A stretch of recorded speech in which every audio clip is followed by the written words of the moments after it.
So this film has a cameo by the rap group The Cool Kids. I guess they play a couple of hikes or whatever in the film, and they're hiding out from Daniel Kaluuya's character and his goons, and they get found out because they're rapping in like a dumpster or some type of container. How do you get caught like that, man? If you're hiding out from somebody, shut the fuck up.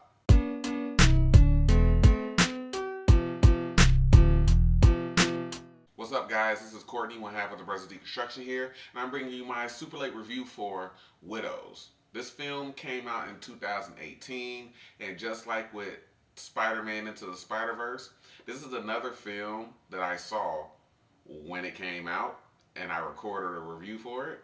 And this review was damn near an hour, and I just didn't have the energy to edit it. So I told myself eventually I would come back to it, and now's the time that I'm coming back to it. This film was directed by Steve McQueen, and this is another film that has a really, really well-rounded cast. It has Viola Davis, Michelle Rodriguez, Cynthia Erivo, Elizabeth Debicki, Liam Neeson, Robert Duvall, Colin Farrell.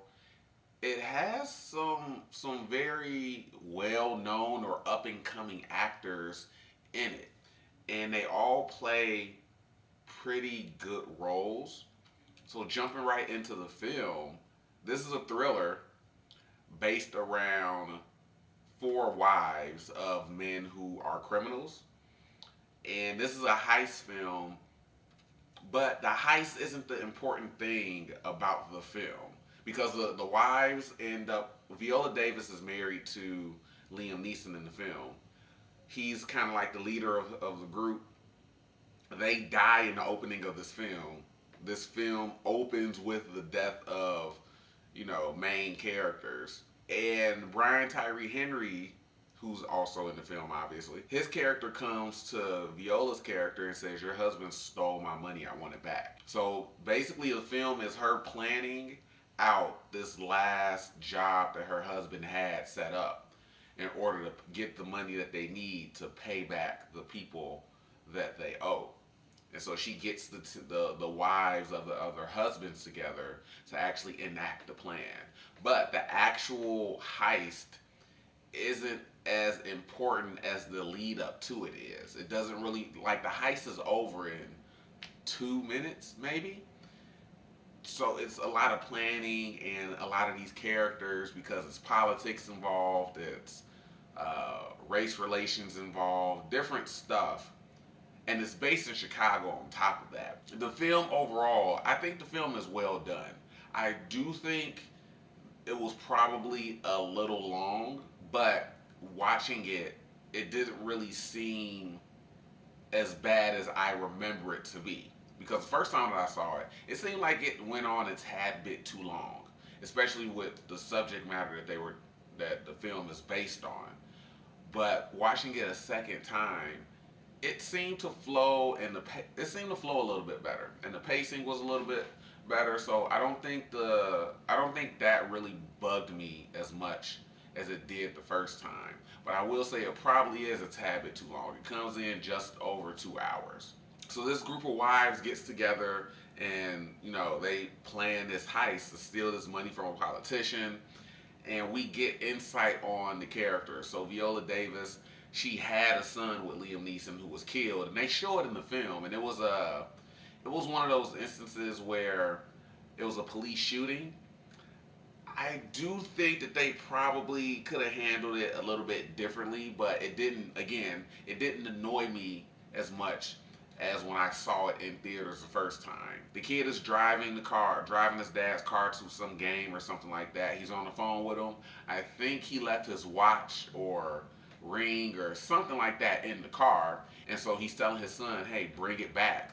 I need it. This can't wait till after the game." So he pops a U-turn, which is, U-turns are illegal in Chicago, and he did it right in front of a cop at that. Now the setup itself was a little wonky to me, because one, you're driving, holding the phone up. You're driving in a convertible on the phone holding it up to your face, and then you bust a U-turn in the middle of the street with a cop at the corner. You have to have better situational awareness than this. Then, you know, the cop, I think the reason why I say it annoyed me is because the cop kind of comes out, hey, put your hands up, step out the car for me, this and that, instead of walking up to him and treating it like a regular traffic stop. It seemed like the cop was a little overly aggressive, which I get because of shit that's happened in the country, but it was just a little annoying that, you know, he came at him so aggressive, and then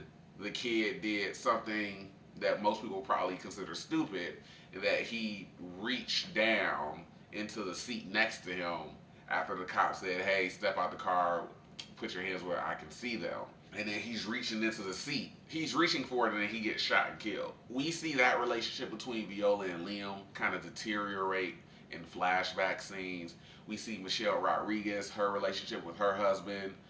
She has a quinceañera store that gets repossessed because her husband didn't tell her that he sold it to his bookies.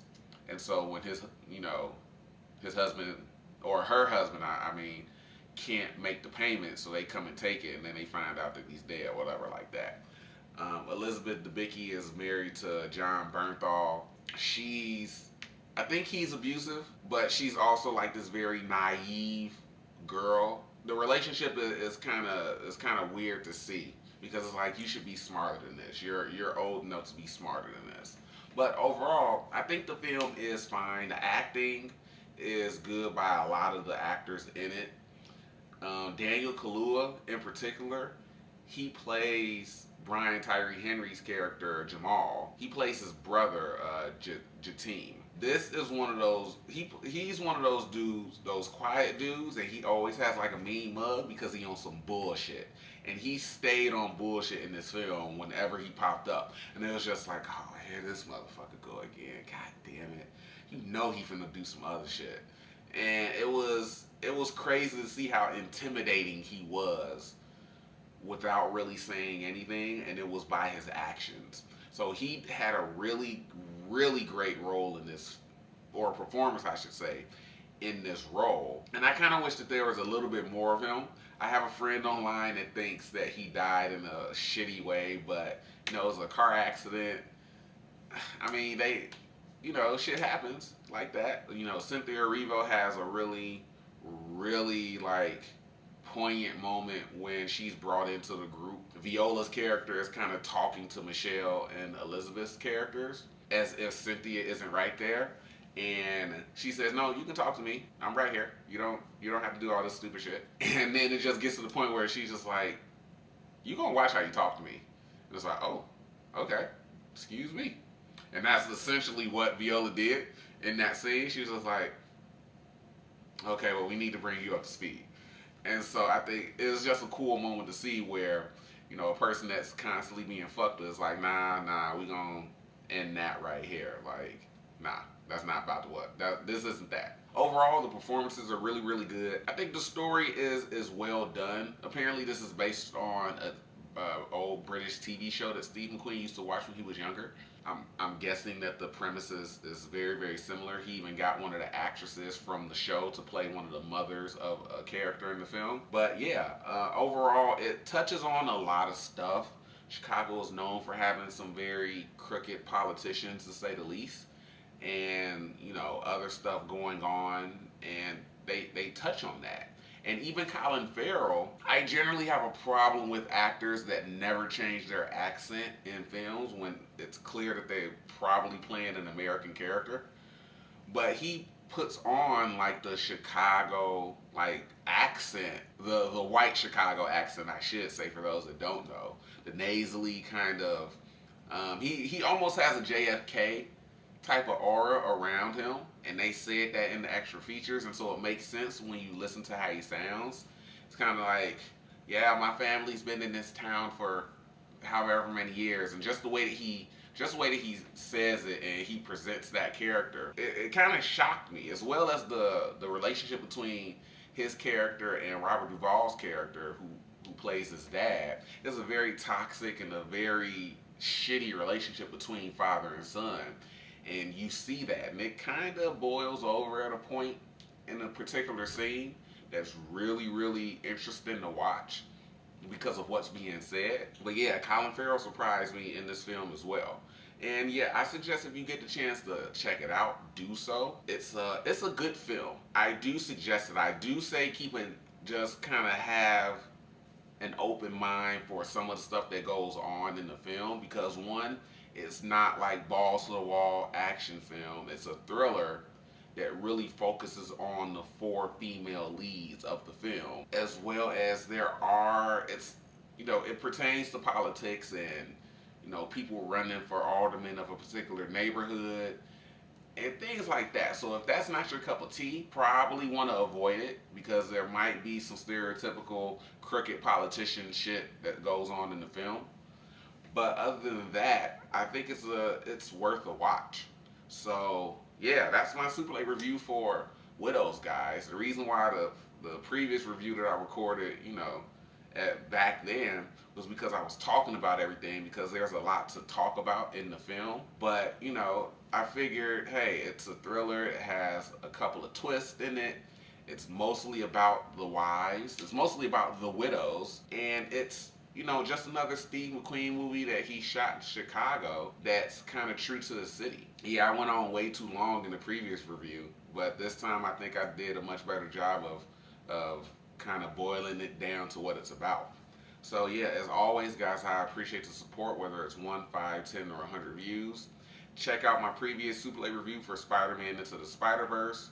Check out my Final Destination franchise Super Late review, as well as keep a heads up for the other reviews that I'm going to be posting, and just the other videos in general. Go check out some of our old stuff. As you can see, I got like a little couch.